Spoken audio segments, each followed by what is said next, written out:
Hello guys! Today is my second day dito sa Grande Prairie.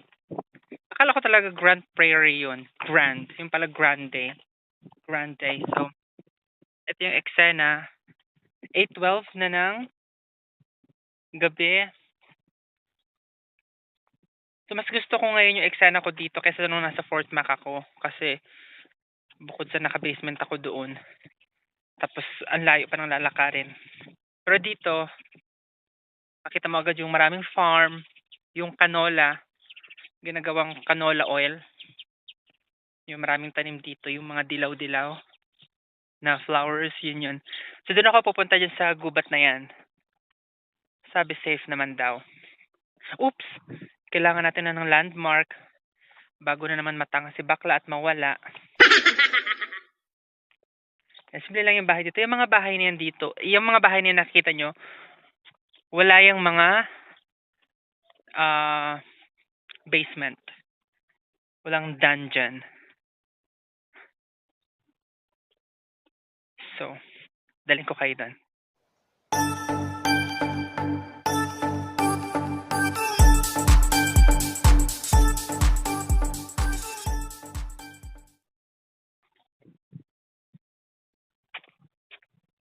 Today, meron akong isang interview kanina.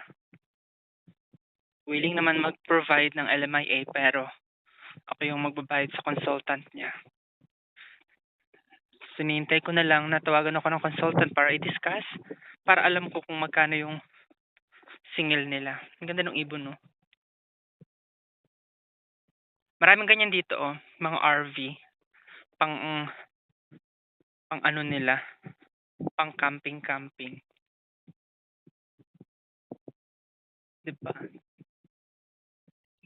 Ayun, no, may parang semi-basement. So, wala kang makita ditong mga chichismisan. Kasi hindi naman siguro sila magkakilala din. Walang mga marites-marites. Wala, hindi ko mahanap yung trail. Kung saan ako pwede. Wait nga lang, hanapin ko muna. Lalaro doon ng school. Ayan ang school. Ayun yung lake. Kaso hindi ko alam kung paano pumunta. Ay, ano naga. Ay, no, close naman. Akala ko may trail. Wala pala.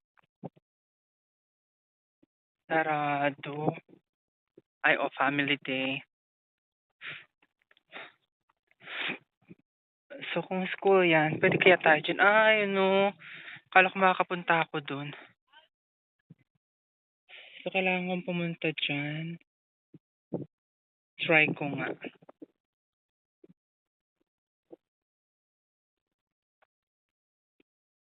Alam nyo, may ano lang sasabihin lang ako. Kasi nga, syempre, yung iba talaga, ginagawa talaga ko yung makahanap ng AFAM. Pero sana naman, nakikita nyo yung halos majority ng side ng reality ng Canada na talagang yung mga tao dito talaga halos trabaho lang rin. Trabaho. Pambayad lang rin ng mga taxes nila dito. So, sana naman, wag nyo namang parang gamitin or to escape lang sa situation nyo. Nakakaawa din sila. Naghahanap na nga lang sila ng, mali na naman. Naghahanap na nga lang sila siguro ng makakapiling nila pero, yun nga, reality is, nagagamit sila ng mga kapwa natin, kababayan. Ala nila kapag pangsawa ng puti or ibang lahi, mayaman agad. Diba? Huwag naman sanang ganun. Sana, kung wala talaga at parang AFAM lang yung solusyon. Pero sana naman, yung mahal nyo, yung aalagaan nyo, hindi yung gagamitin nyo lang. Dito na tayo.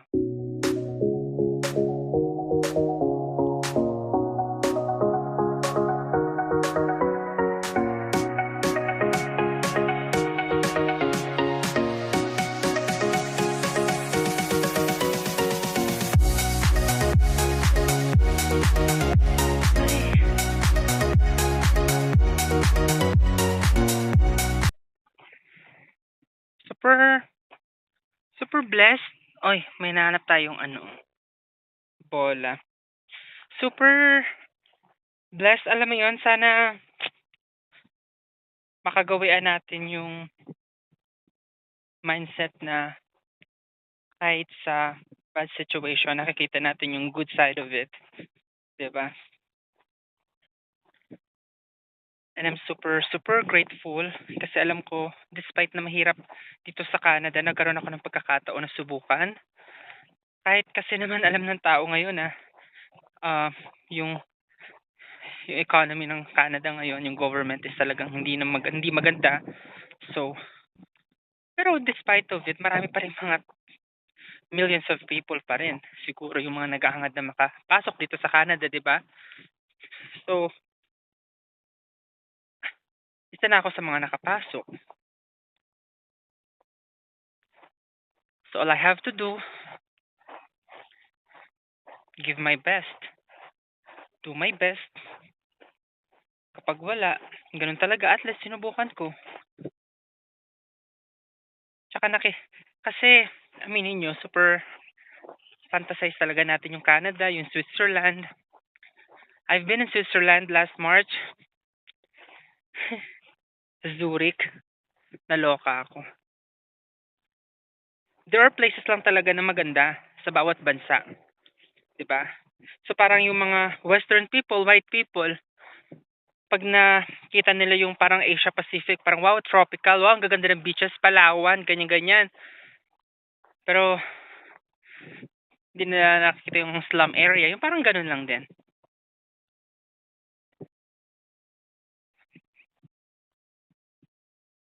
Maganda naman din sa Canada. Lalo na kung may stable ka na trabaho kahit paano, yung everyday nakaka-survive ka. Okay siya. Pero, totoo yun, yung sinasabi ng mga Pilipino dito na kung kumikita ka naman ng sapat sa Canada, go. Ay sa Pilipinas, stay. Tapos, vacation ka sa Canada, ganun. Sa Europe, 'di ba? Siya. Gusto ko kayong dalhin dun sa farm ng ano, nung castor, canola, flower. Ito yung hotdog na ano, oh. Tawag namin hotdog. Tapos nagpa-puff siya, parang bulak. Ah, may bridge doon, oh.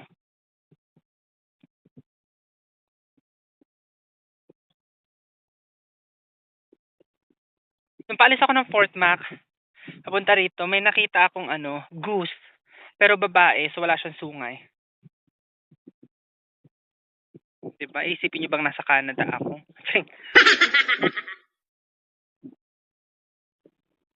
Tapos pag pumunta ka naman ng Vancouver,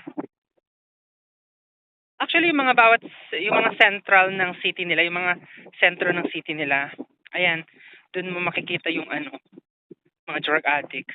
Sa Edmonton, ang dami din. Mga sumisigaw sa kalsada. Diyos ko, yung mga suot, halos mahubara na. Wala na sila sa tamang pag-iisip nila. Yung ganun. Dito rin, sa Grand Prairie. Tapos sa Fort Mac, ganun din. Hindi ganun kadami, pero may makikita ka. Kasi nga, di ba, legalized na yung cannabis.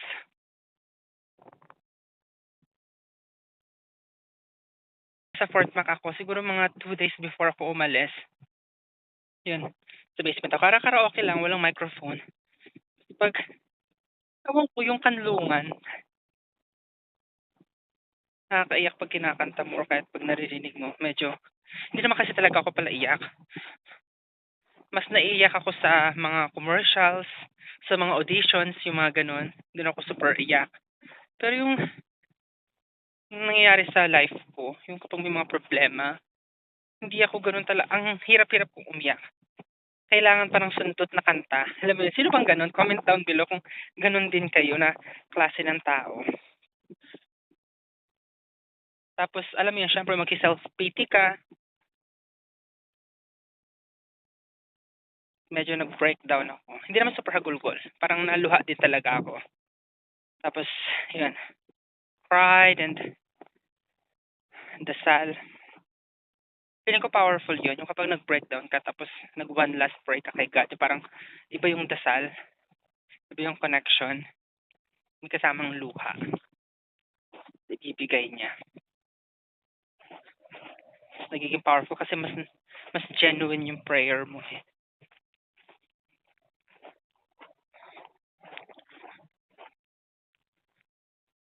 Ay, it's my siguro about 7 weeks na dito sa Canada. 5 days sa Edmonton, 6 weeks sa Fort McMurray, and in Jesus' name, sana dito ako sa Grand Prairie makakita. It will come. Walang dahilan kung bakit ako pinapunta dito ng Panginoon. Kung walang dahilan, yun ang isipin nyo. May dahilan yan. Ano, especially sa gabi, ang ingay. Akala ko sirena ng kasi diba trabaho ko sa Iraq, sa military base, so pag may wangwang, alam natin. You know the drill. Kaya dyan yung Riles. Asan yung store? May store dito, hindi ko makita. Wala na agad si bakla. Alam ako sa community, yung Claremont sa Grand Prairie. Sakit ang bahay nila. Ayan, may basement yan. Yung pag pinakita kayo sa gilid na parang mga bintana, yun. May mga basement yun sila. Grabe taas pa rin ang araw. Kahit mag-aalas 9 na ng gabi. Tapos, ayan may simbahan pa din doon, ayun. Mga churches. Tapos yun, bihira ka makakita dito ng bahay na gawa sa bato. Bukod sa mahal daw, parang siguro mas, parang sa weather, pag yung winter,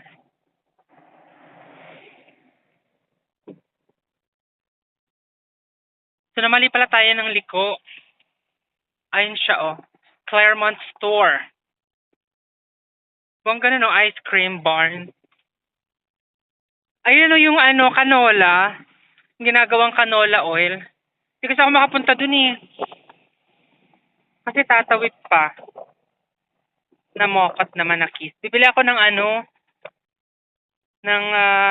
maglo-load ako sa internet ko kasi isang buwan na. Bukas. Yung plan. Buti pa yung internet ko may plan. Ayan dyan tayo. Pasok. Load. Diyos ko, nagtanong pa ako kung paano. Naghintay pa ako makakasabay papasok sa loob. Ganong kaengot. Kasi nagbubukas yung isang pintuan. Doon ako pilit na pumapasok. Ay, may isang restaurant doon. Twisters. Hiring kaya dyan. Charing. Pauwi na. Is real. Neno. Eksena. 102. Doon pa ako sa kabila. 97th Street. Ay, dito na ata ako. Ay, si bakla nawawala. Charing. Ayan. Eksena dito.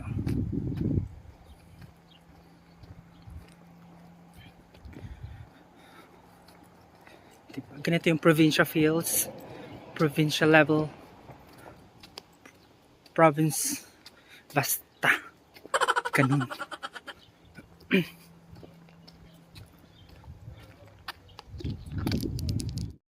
Another day na naman. Ganun talaga. Laging lang mag-hope for the best. Huwag mawawala ng faith. Tiwala lang. Kaya yan. Ikaw lang dito na di ba? Push sa mga kapwa ko fellow visitors dyan sa Canada na nandito na. Laban yan. Alam ko iba-iba tayo ng kalagayan. Kalagayan in a way. Pero isa lang yung ating situation na common tayo, which is wala pa ring work. Pero ramdam ko kayo. Pwedeng mapagod. Normal yon. Pero wag susuko. Ganon. Laban. Push. Kaya yan. Nandito na tayo. Paglaban na natin yon. So, kung inuubo pa, kung may plano ka rin mag-Canada, follow mo yung journey ko. Tapos, kung may plano ka mag-Europe, scroll up mo yung mga videos ko. Nag-trip ako sa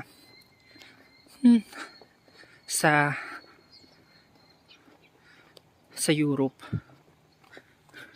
Punta ako ng Germany, Australia, Luxembourg, France, Switzerland. So kung isa sa mga nabanggit ko balak mong puntahan at baka napuntahan ko na, baka mabigyan kita ng mga ideas, go check mo na yon.